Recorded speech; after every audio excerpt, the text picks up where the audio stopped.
In the year 2018, the charming suburb of Prospect, located near Blacktown in Australia, was graced by the presence of a 71-year-old widow named Nadia Sensoy. She shared her life with her cherished son, Selim Sensoy.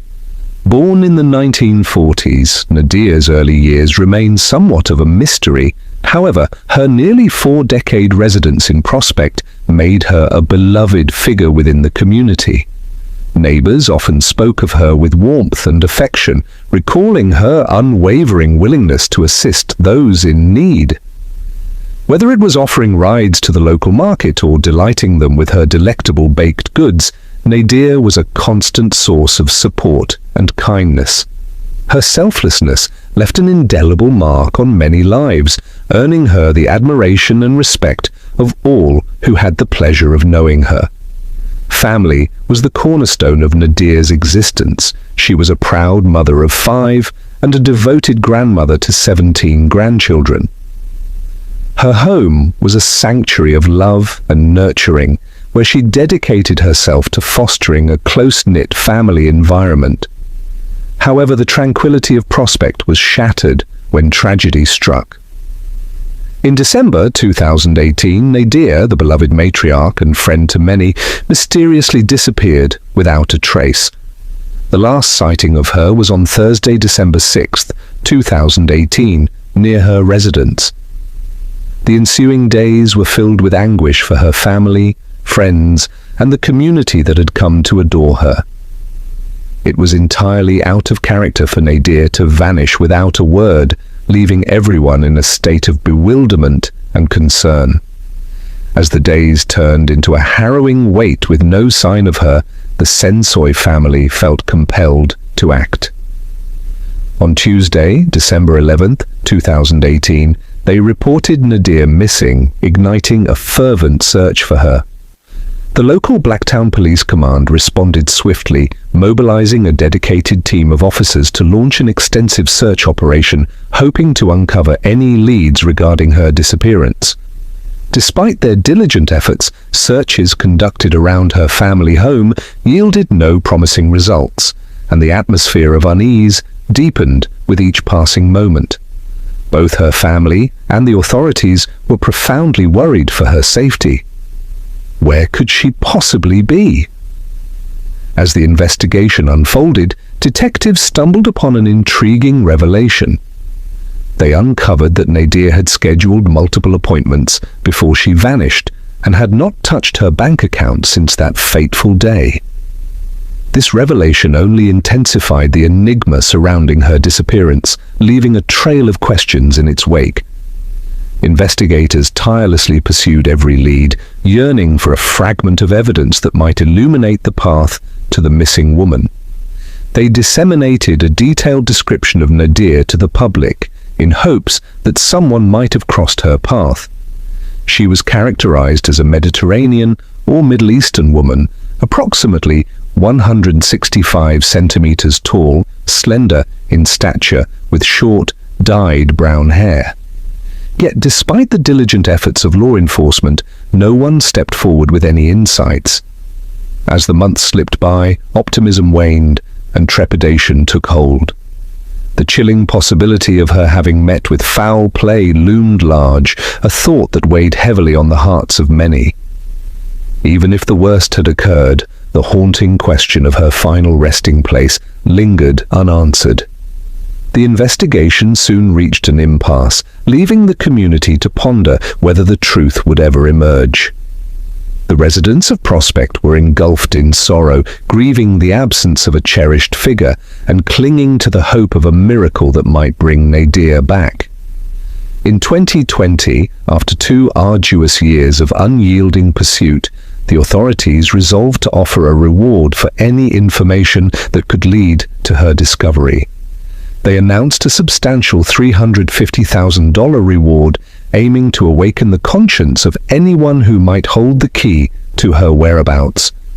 This announcement reinvigorated the investigation, as the police dared to dream that this could be the pivotal moment they had long awaited. However, as the weeks turned into months, it became increasingly evident that the reward had not produced any fruitful leads. Despite the relentless endeavors of her family, friends, and law enforcement, Nadia remained elusive, and the mystery surrounding her disappearance only deepened. In that same year, a significant development occurred when investigators began to consider her son, Selim, as a possible suspect. At that time, Selim was serving a 2.5-year sentence for assaulting his sister and for possession of an illegal firearm. His arrest for these offenses took place just a week after his mother was reported missing. The reasons behind the authorities' shift in focus toward him remain unclear. Nonetheless, investigators indicated that Selim's conduct was among several leads they were exploring to understand the circumstances surrounding his mother's mysterious disappearance. The situation escalated dramatically on May 23, 2020, when Selim executed a bold escape from the Glen Innes Correctional Center. It was later disclosed that he had simply walked out of the low-security facility and stolen a red Subaru WRX to facilitate his escape. This audacious act prompted an immediate and intense response from law enforcement, resulting in a large-scale manhunt for the fugitive. The following day, the stolen vehicle was located in Mori, approximately 210 kilometers from the correctional facility. The police acted swiftly to pursue the car, but the chase quickly became perilous as the vehicle sped away recklessly, leading the authorities to halt the pursuit for safety reasons. Despite this challenge, the police continued their efforts, utilizing helicopters and canine units in their search. They eventually discovered the abandoned vehicle, but Selim was not present. For 8 months, he evaded capture, remaining vigilant and frequently changing locations. The police undertook extensive searches and investigations in a determined effort to locate him. Finally, on January 11, 2021, officers from the Hawkesbury Police Area Command received a crucial tip-off indicating that Selim was hiding in a residence on New Street in Windsor. In the early morning hours, they arrived at the location and, with the assistance of the dog unit, conducted a thorough search of the property. Upon entering the residence, Selim made a frantic effort to flee through the back, but it was too late. The police apprehended him and placed him under arrest. He was subsequently taken to Windsor Police Station, where 2 outstanding warrants were executed against him for inmate escape, attempting to evade lawful custody, and motor vehicle theft. Despite Selim's capture, the search for his mother, Nadia, continued, leaving her disappearance shrouded in mystery. As time went on, the hope of locating Nadia alive diminished. Then, in March 2023, a coronial inquest into her suspected death commenced. However, before any significant revelations could emerge, the inquiry was abruptly suspended due to startling new information. While the authorities remained tight-lipped about the specifics, it became evident that attention had shifted back to Selim. Following additional investigations, the police acted decisively. On March 21, 2023, they arrested Selim, now 47, at the Wagga Wagga police station, charging him with the murder of his mother. The court was informed that he allegedly committed this grave act between December 6th and December 11th, 2018, in the Blacktown area. His request for bail was denied, and he now faces a challenging legal journey ahead. Nadia's daughter Sue felt a sense of relief upon learning of her brother Selim's arrest in connection with their mother's murder. She conveyed the family's hope that this development might lead to the discovery of Nadia's remains, allowing them to provide her with a proper burial. Nevertheless, the path forward remains uncertain, and the future of Selim's case, as well as the truth surrounding Nadia's fate, remains to be seen. In 1984, Donna Macho resided with her family in the charming state of New Jersey. At the tender age of 19, she juggled 2 illustrious roles, a legal secretary by day and a part-time model, with aspirations of gracing the runways as a professional in the future. Donna, a striking blonde radiating allure, was the type of person everyone yearned to befriend, yet her captivating beauty was complemented by a genuine kindness that endeared her to all. She lived in the picturesque East Windsor on Cherrybrook Lane, sharing her home with her mother, Betty, stepfather, Ronald, and her younger sister, Julie. Julie, who bore a striking resemblance to her sister, harbored dreams of emulating Donna one day. The eldest sibling, Tony, had recently embarked on her journey, leaving the Macho family reluctant to part with Donna just yet. Her parents had graciously afforded her the privacy of the basement, complete with a separate entrance, allowing her the freedom to come and go as she pleased. However, this very arrangement would later play a crucial role in the unfolding tragedy. On the evening of February 26, 1984, a seemingly ordinary Saturday night, Donna found herself without plans, though she had a work-related errand to attend to the following morning. 14-year-old Julie returned home to find her sister's car nestled in the driveway, a sign that Donna was indeed home. Eager to spend time with her beloved sister, Julie joined Donna in the basement, where they indulged in horror movies until the early hours of the morning. As the clock struck 3 a.m., Julie, feeling weary, retreated to her room to rest, leaving Donna to enjoy her solitude in front of the television. Meanwhile, Betty and Ronald were peacefully asleep in their bedroom, and shortly thereafter Julie succumbed to slumber as well. The night passed without any indication of turmoil or disturbance. The following morning, however, brought an unsettling silence to the breakfast table, as Donna was conspicuously absent. Her family initially presumed she had departed for her office job, a common occurrence given her independent nature. As the day unfolded without incident, it wasn't until dinner time that Betty's concern began to mount. It was highly unusual for Donna to be away for such an extended period without notifying her family. She had never spent a night away from home. Family dinners were a cherished tradition, unless prior engagements beckoned. Betty pondered if perhaps Donna had returned home without her noticing. As she made her way down the stairs to her daughter's basement sanctuary, she was taken aback by the disarray that greeted her. Donna was absent, yet the room bore the unmistakable signs of chaos, as if a struggle had unfolded. Known for her meticulous nature, Donna Macho's untidiness was alarming. It was then that Betty's gaze fell upon a horrifying sight in the corner, a heap of bloodied garments. Panic surged through her as she realized she had overlooked this chilling detail. Without delay, she contacted the authorities, her heart heavy with dread. After an extensive search, investigators located Donna's vehicle a mile from their home. The sleek black 1979 Chrysler, a four-door marvel, was abandoned on the shoulder of Millstone Road, just shy of the Cranberry border.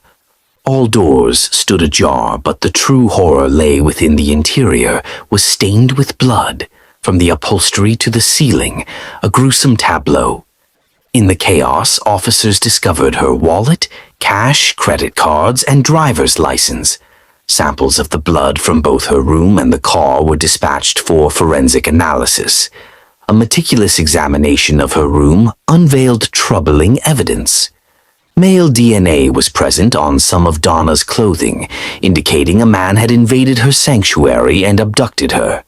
The specter of assault loomed large, and the unthinkable possibility of her demise weighed heavily on Betty's heart. The blood found in both locations was confirmed to belong to Donna. Regrettably, the nascent state of DNA technology offered little hope in identifying the assailant. With no leads to guide them, the mystery of Donna's whereabouts lingered, unresolved for months. The Macho family faced further heartache 6 months after Donna's disappearance when Ronald, their stepfather, passed away. The loss was unbearable for Julie and her mother. In 1986, Tony married, striving to forge a new path. A year later, in 1987, Betty and Julie relocated to Carrollton, Texas, seeking a fresh start, yet their journey was marred by relentless misfortune. They had stored their belongings in a unit, awaiting the day they would settle into a new home, a decision that would soon prove to be a grave mistake. The unit fell victim to a burglary, resulting in the theft of 16 boxes filled with Donna's cherished possessions. Irreplaceable mementos, photographs, and treasured memories vanished into thin air. This incident is particularly striking, as one would not typically expect a thief to target personal photographs or documents. Betty, already heartbroken from the loss of her husband, was further devastated by the uncertainty surrounding her daughter Donna. Tragically, Betty passed away in 1990, leaving behind a 20-year-old Julie to grapple with the loss. In her final moments, Betty extracted a promise from Julie to relentlessly pursue the truth about Donna's disappearance, no matter the cost. A decade later, the sisters finally received an answer, albeit one that brought little solace. On April 2nd, 1995, 11 years after Donna had vanished without a trace, a Boy Scout troop leader, while guiding an expedition, made a chilling discovery. Hidden within dense underbrush lay a partially clothed skeleton, wrapped in a carpet, in a secluded area near a cranberry farm. This grim find was alarmingly close to where Donna's car had been abandoned years prior. Authorities acted swiftly, and through dental records, they confirmed the remains belonged to Donna Macho. Initially, the medical examiner determined that she had succumbed to a gunshot wound to the head. However, further analysis revealed the cause of death to be blunt force trauma. Thus, Donna Macho's case transitioned from a missing person investigation to a homicide. Regrettably, this was the only advancement in the case, a mere change in classification. At that time, the identity of her assailant remained a mystery. Meanwhile, Julie endeavored to rebuild her life. She found love, married, and raised 3 children, all while maintaining regular contact with New Jersey law enforcement regarding her sister's case. In 2013, tragedy struck again when Tony, now known as Tony Bartz, passed away. He was laid to rest in Little Elm, Texas, where they had shared their married life. Tragically, Tony never learned the truth behind the brutal murder of Julie's sister. Yet, a decade later, a glimmer of hope emerged. In 2022, nearly 4 decades after the heart-wrenching events unfolded, authorities made the pivotal decision to revisit the investigation surrounding the case of Donna Macho. Their initial course of action involved transferring all original evidence to the Central Regional Laboratory of the State Police of New Jersey, encompassing DNA samples and fingerprints meticulously gathered from the crime scene. In a stunning development, officials announced in April 2023 that they had identified Nathaniel Harvey as the individual accountable for the tragic demise of Donna Macho. Harvey, a man with a notorious criminal past, had already met his end while incarcerated. The breakthrough stemmed from male DNA discovered in Donna's residence during the original inquiry in 1984. This evidence, which bore no legitimate explanation for its presence, ultimately facilitated the long-awaited resolution of the case. It was disclosed that Harvey, who had been employed at the Cranberry Farm and was initially considered a person of interest, was indeed the perpetrator. At the time, investigators were unable to construct a case against him due to the absence of DNA technology. Over the years, Harvey had faced multiple arrests for various offenses, but it was a particularly heinous crime committed in June 1985 that secured his imprisonment. A 37-year-old widow, Irene Schnapp, was discovered murdered in the sanctuary of her Plainsboro apartment. Her lifeless body was found by a concerned co-worker who, alarmed by several days of silence, decided to check on her. Investigators determined that Irene had suffered a fatal blow to the head from a metal object. A bloody fingerprint on her pillow and a footprint on the floor provided chilling evidence of the crime. The absence of forced entry led authorities to suspect that Irene's assailant was someone familiar to her. This line of inquiry initially casts suspicion on Peter, a neighbor known to harbor feelings for Irene.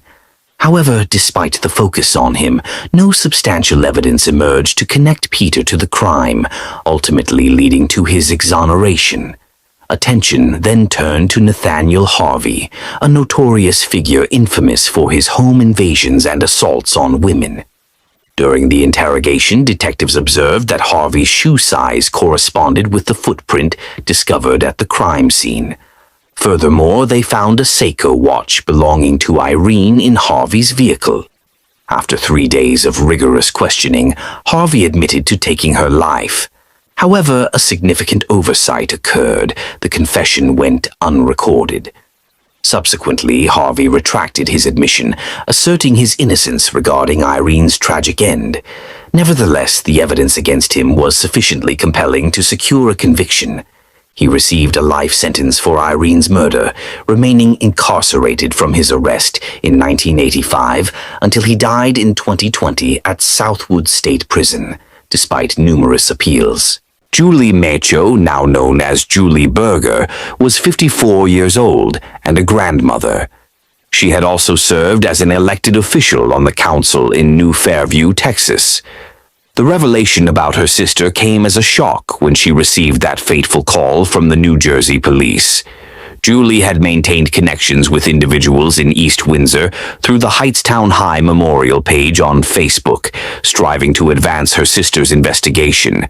At times, she felt frustrated for not being there with her sister that night, pondering if her presence could have altered the outcome. Yet, it was conceivable that, as a child herself, she might have faced the same fate. For years, her family sought answers through trackers, private investigators, and psychics, yearning to uncover the truth about their beloved Donna. Finally, having a name provided a measure of closure. Julie cherishes the memory of the day she and her husband retrieved Donna's remains.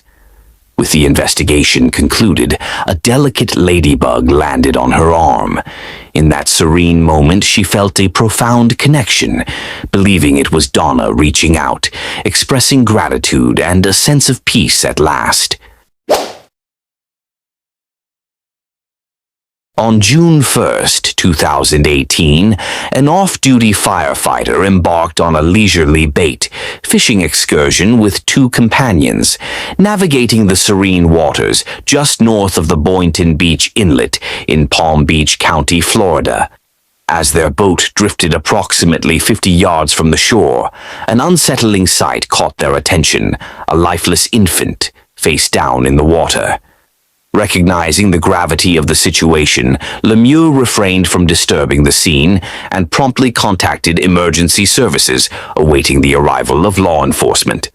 Upon their arrival, deputies from the Palm Beach County Sheriff's Office confirmed the tragic discovery. The body belonged to a healthy, full-term female infant, estimated to be less than 2 weeks old.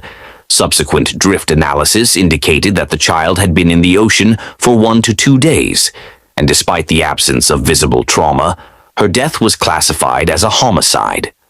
Autopsy findings pointed to suffocation as the cause of death, revealing that the infant had likely been born in a medical facility, as evidenced by a clipped umbilical cord and a needle mark on her foot.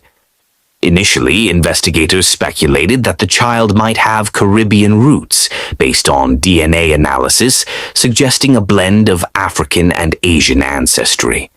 This led local authorities to reach out to law enforcement in the Bahamas, yet no reports of missing infants surfaced. They also concluded that the baby was unlikely to have originated from a migrant vessel, although the rationale behind this determination was not disclosed. As the investigation progressed, detectives faced the formidable challenge of uncovering the identity of the child. Questions loomed. Who was the mother? Who could so callously discard this innocent life? Despite sifting through 22 tips and examining over 700 baby records from Broward and Palm Beach counties, no viable leads emerged. Authorities appealed to the public for help, offering a $10,000 reward for credible information, yet this initiative yielded no significant breakthroughs. The infant's DNA was submitted to the combined DNA index system, yet no promising matches emerged.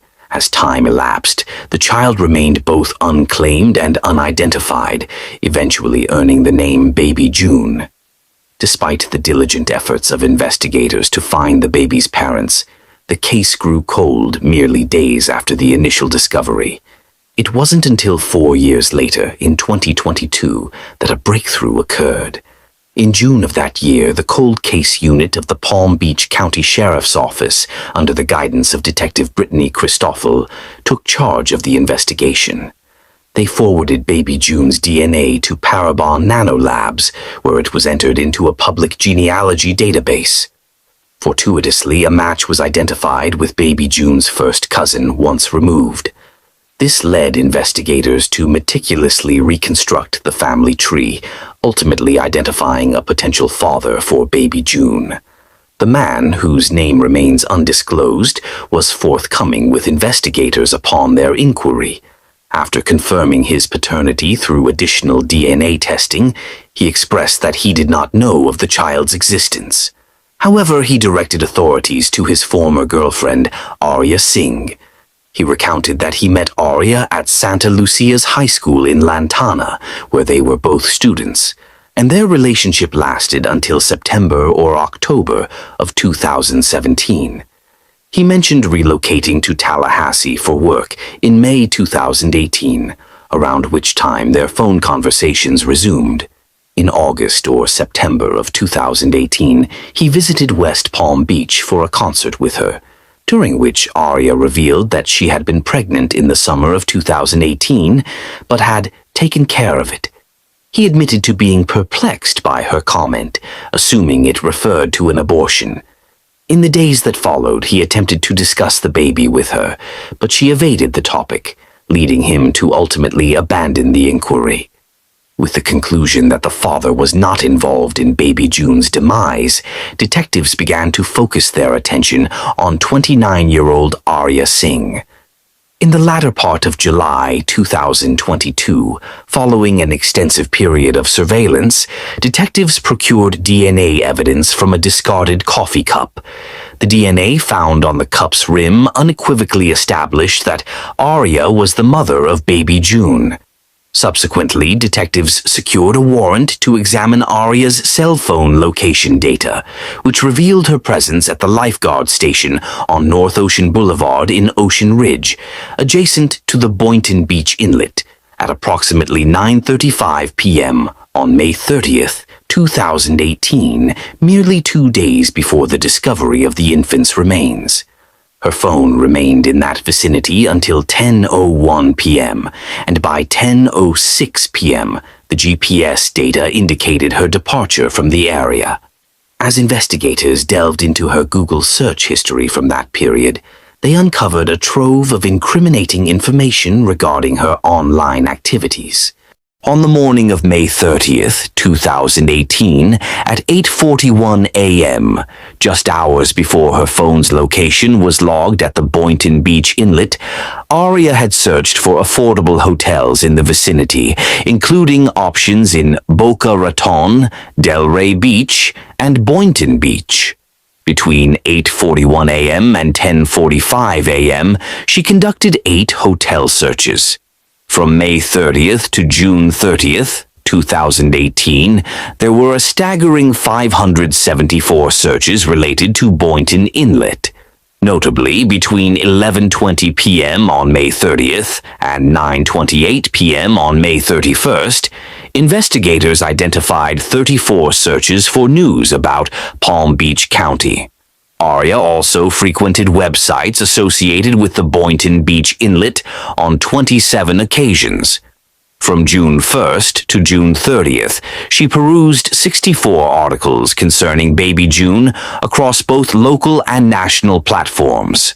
Furthermore, she conducted searches for the CODIS DNA database, her name, Arya Singh, and the phrase Baby San Juan Trinidad. Detectives later noted that some of her family hailed from Trinidad. In September 2022, deputies from the Palm Beach County Sheriff's Office apprehended Arya Singh, who was then employed as a security guard at Lynn University in Boca Raton. They conducted interviews with Aria, along with several of her relatives and friends, to reconstruct the complete narrative.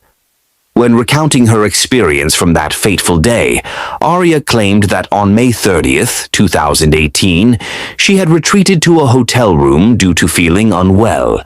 She expressed a desire to avoid the discomfort of remaining at home, fearing she would disturb others and face their probing inquiries. In a striking turn of events, Aria gave birth to a daughter in the confines of a hotel bathroom. She maintained that she was entirely unaware of her pregnancy until the moment of delivery. In a tragic misjudgment, she placed the newborn in a backpack, convinced that the child was stillborn, and neglected to check on her. This backpack accompanied her as she attended a class at Florida Atlantic University, leaving her in a state of uncertainty regarding the fate of the infant's remains. That very night, she made her way to the Boynton Beach Inlet, where she callously discarded the baby into the water. Disturbingly, Aria revealed to investigators that she had never given her child a name. In the aftermath of this harrowing event, she followed the unfolding story of baby June closely, yet she never stepped forward to acknowledge her child. Reports indicate that she had no other offspring. Detectives are convinced that the baby was born alive, but had succumbed by the time she was cast into the water. Ultimately, Aria faced charges of first-degree murder concerning her infant daughter, pleading not guilty in January 2023. She is currently detained at the Palm Beach County Jail, awaiting trial, where a conviction could result in a life sentence or even the death penalty.